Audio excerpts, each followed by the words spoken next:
As causas para a fobia social podem ser inúmeras, atingindo por ano mais de 150 mil pessoas somente no Brasil. E toda essa angústia, ansiedade e timidez, fique sabendo que podem desaparecer totalmente ou ao menos podemos criar mecanismos que aliviem os sintomas. Meu nome é Marcos, eu sou psicólogo e se você sofre com a timidez, assista esse vídeo e repense seus próximos comportamentos. Primeiramente, devemos entender que existe uma diferença entre a timidez e a fobia social. São dois fenômenos com características semelhantes e podem ser facilmente confundidos. A ideia desconfortável de entrar em um lugar cheio de desconhecidos, esse desconforto é uma situação comum, a qual todos nós estamos sujeitos. Ou seja, não significa necessariamente que você tem fobia social. Contudo, em função das semelhanças, é comum a dúvida.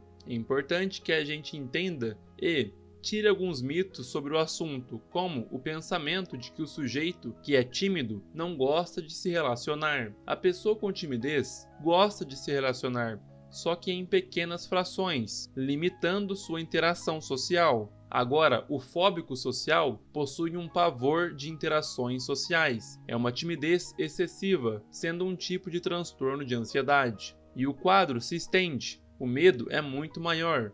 Por isso, os sintomas vão além do desconforto e da ansiedade. O sujeito que sofre com esse transtorno tende até mesmo a evitar atividades rotineiras, como por exemplo, dar um simples bom dia para o porteiro. O medo do julgamento de terceiros está presente também. Dessa forma, os fóbicos sociais tendem a se preocupar muito com a resposta de outros mediante as suas atitudes. Então, pensamentos negativos tomam conta da mente, como por exemplo, se eu falar e errar, vão achar que eu não sei de nada. Se eu levantar a mão e perguntar minha dúvida ao professor, e ela não for boa, vão achar que eu sou burro. Com isso, eles evitam interações sociais e buscam o isolamento. E caso haja necessidade de contato, tendem a gaguejar, apresentam sudorese, náuseas, alteração no ritmo cardíaco e até mesmo falta de ar. A timidez também é um comportamento que é associado ao medo de exposição, porém é uma sensação controlável e que de certa forma não deixa o indivíduo incapacitado a se relacionar e exercer suas atividades de rotina.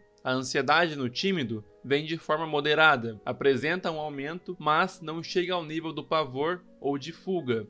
E aqui o desejo de aprovação está dentro dos limites normais. Entretanto, a timidez, quando crônica e não controlada, pode evoluir para uma fobia social. Por isso, é importante se atentar aos comportamentos. Ou seja, quanto antes você intervir, é melhor. A ideia de ter um cuidado precoce faz diferença, para que a chance de remissão dos sintomas seja maior. O cérebro, muito tempo recebendo essas informações produzidas pela timidez, cria circuitos que chamamos de neuroplasticidade, que faz o próprio cérebro ficar bom naquilo. Ou seja, é como se você estivesse aprendendo a ser tímido e a ficar tímido. E é aí que entra a ideia do comportamento de esquiva experimental. A princípio, a esquiva é bom. Afinal, se você está tendo uma interação relativamente desconfortável ou perigosa, surge a esquiva.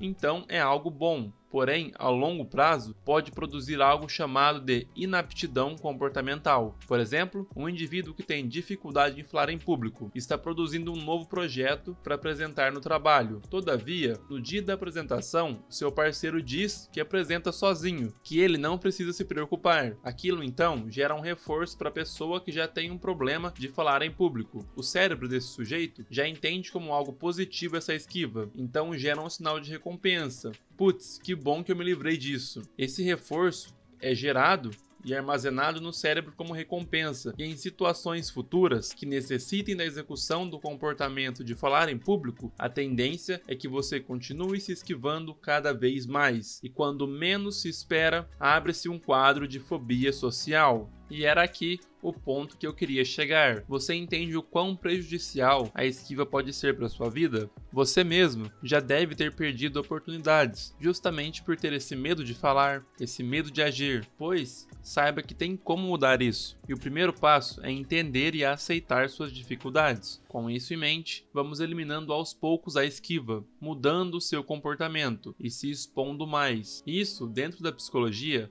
chama-se terapia de exposição. Um psicólogo cognitivo-comportamental vai hierarquizar o seu nível de dificuldade e ir expondo o paciente aos poucos, de forma consciente, para não gerar traumas maiores. A maior finalidade da terapia de exposição é criar o que chamamos de repertório comportamental, que de certa forma, bem resumida, é criar novos comportamentos que te auxiliam a passar por aquela situação, aumentar o seu arsenal de comportamentos, furar a bolha da qual você está acostumado, ou seja, basicamente é adquirir novas habilidades. Então, entender as suas dificuldades e saber o nível de desconforto é importante.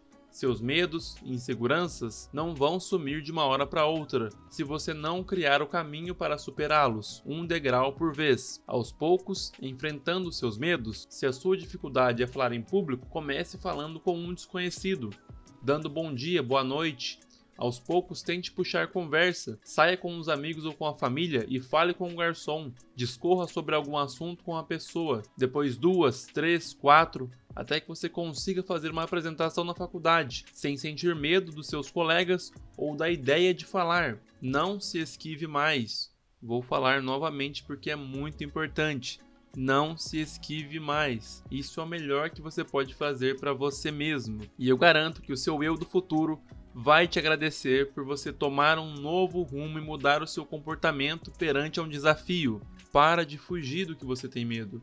Isso é o melhor que você pode fazer para você mesmo. Eu vou ficando por aqui. Um abraço do seu psicólogo virtual e até breve.